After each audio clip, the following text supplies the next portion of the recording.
baik. Mudah-mudahan baik semua. Mudah-mudahan sehat semua.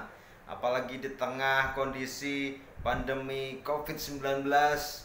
Mudah-mudahan kondisi kalian sehat-sehat semua. Saya pun juga sehat. Saya bersyukur sampai saat ini saya masih diberikan kesehatan. Ya. Saya Agustinus Suprapto. Teman-teman kadang ada yang panggil saya Agus, ada juga yang panggil saya Prapto, ada juga yang panggil saya dulu teman SMA panggil Kasuk, ada yang panggil Babe, dan terakhir ini banyak juga yang panggil saya Kopral. Terserah kalian mau panggil saya siapa. Di sini saya ingin berbagi beberapa tips buat teman-teman yang mungkin saat ini kondisinya enak ya, bekerja di sebuah perusahaan yang mungkin nyaman ya, tapi teman-teman pengen mendapatkan penghasilan tambahan dengan merintis sebuah usaha kecil-kecilan. Oke, itu bagus. Atau buat teman-teman yang sekarang bekerja tapi sudah ngerasa kurang nyaman, pengen berhenti bekerja dan merintis usaha.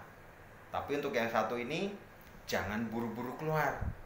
Pertahankan pekerjaan Anda dulu dan sambil memulai usaha kecil-kecilan.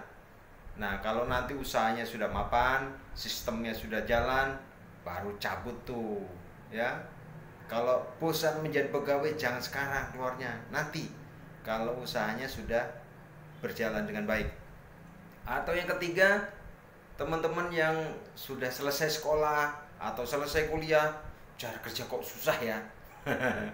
Jangan patah semangat, tetap melamar pekerjaan. Semua perusahaan tuh masukin aja, lamar. Nanti kalau tetap belum dapet, ya bolehlah belajar membuka usaha kecil-kecilan. Nah, ini saya mau berbagi tip nih buat teman-teman yang pengen memulai usaha kecil-kecilan. Ya, dalam dunia bisnis tidak harus kalian itu menguasai sebuah bidang. Bisa kalian pelajari pelan-pelan. Ya. Dalam pelajaran dulu ada pelajaran desain grafis. Ada istilah itu ATM. Amati, tiru, modifikasi. Ya. Itu bisa dipakai semua bidang sih sebenarnya. Nggak harus di desain, bisa dipakai apapun bidang kalian. Tapi prinsip ini bisa kita terapkan meskipun kita tidak mempunyai keahlian. Misalnya mau buka usaha masakan, kita tidak punya keahlian masakan nih, memasak nih, ya kita pakai prinsip ATM. Misalnya kita datang ke sebuah restoran, ya, ini makanannya enak, ini ramai sekali, nah ini pasti hasilnya banyak, aku mau coba nih usaha seperti ini. Tapi ingat, sebelum mempunyai usaha, kita harus juga mempertimbangkan prinsip-prinsip kemampuan-kemampuan yang kita miliki. Oke, kemampuan masaknya pas-pasan, bisa kita pelajari kalau membuat restoran ya, atau bekerja sama dengan orang yang bisa masak, ya kan? Tapi selain kemampuan memasak, kemampuan keterampilan diri, ya talenta, bisa juga kita pertimbangkan juga kemampuan finansial kita. Misalnya kita punya usaha punya modal nih 100 juta, jangan dipakai semua. Ada orang yang sudah berhasil bilang ya, ketika punya uang 100 juta, jangan dipakai 100 juta untuk buka usaha, pakai 10%-nya, ya berarti 10 juta, 90 jutanya simpan untuk backup. Ya kita nggak mau ya usaha kita gagal. Tapi kan kalau usaha itu ternyata gagal gimana? Kita masih punya 90 jutanya, ya. Kemudian bidang apa yang kita minati? Nah, itu kita pertimbangkan. Kalau hobinya masak atau hobinya komputer atau hobinya apa, ya berarti di bidang itu kalian mau buka usaha. Ya. Jangan dipersulit. Aku nggak mampu apa-apa kok. Jangan. Tetap prinsip ATM kita pakai. Saya ambil contoh ya. Saya punya teman itu dulu dia bekerja di perusahaan travel. Ya jabatannya sudah lumayan lah, udah tinggi lah, GM. namanya Pak Paulus. Saya yakin dia nggak punya kemampuan masak, atau punya kemampuan masak sedikit, ya. Tapi saya nggak tahu ilmunya dari mana. Akhirnya dia berhasil membuka sebuah usaha bebek kaleo. Pernah dengar kan? Sering makan itu kan? Bebek kaleo itu saat ini sudah mempunyai cabang 33 dan akan 34. Mungkin sebentar lagi akan 37. Kata pemiliknya sih akan menuju ke sana 37, dan semuanya itu cabang, bukan franchise. Sungguh luar biasa. Saya yakin dengan niat, dengan konsisten, dengan usaha yang ulet membawa dia menuju sebuah keberhasilan, ya. Itu tidak hanya dia, kita pun bisa. Ayo kita mulai usaha, ya kan? Itu tadi ATM kita pakai. Ketika teman-teman makan nih di bebek kaleo misalnya, kita amati nih, ya, kita amati makanannya, kita amati pembelinya tuh orang seperti apa aja, ya, marketnya tuh seperti apa aja, kita amati, tempatnya seperti apa kita amati, lokasinya kita amati, ya kan, cara penyajiannya seperti apa kita amati. Nah, kita tiru. Kalau modal kita misalnya kecil, kemampuan finansial kecil, ya jangan langsung buka resto. Kita bukalah yang kecil-kecilan, mungkin warung tenda dulu, ya. Warung tenda dulu dengan modal-modal yang sekitaran 10 jutaan lah gitu. Nah, makanannya kita modifikasi. Misalnya di sana ada bebek goreng. Nah, nanti kita bikin bebek dengan sambal yang seperti apa. Nanti saya akan bagi juga tuh cara membuat sambal bebek yang beda dari yang lain. Nah, tunggu tuh episode-episode selanjutnya, saya akan buka itu caranya, ya. Atau juga tetangga saya itu ada sebuah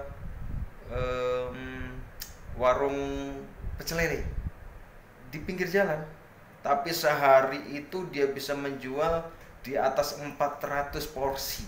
Coba bayangkan, 400 porsi itu, kalau satu porsi kita ambil lah 5.000 aja Pak keuntungannya, kalikan 400.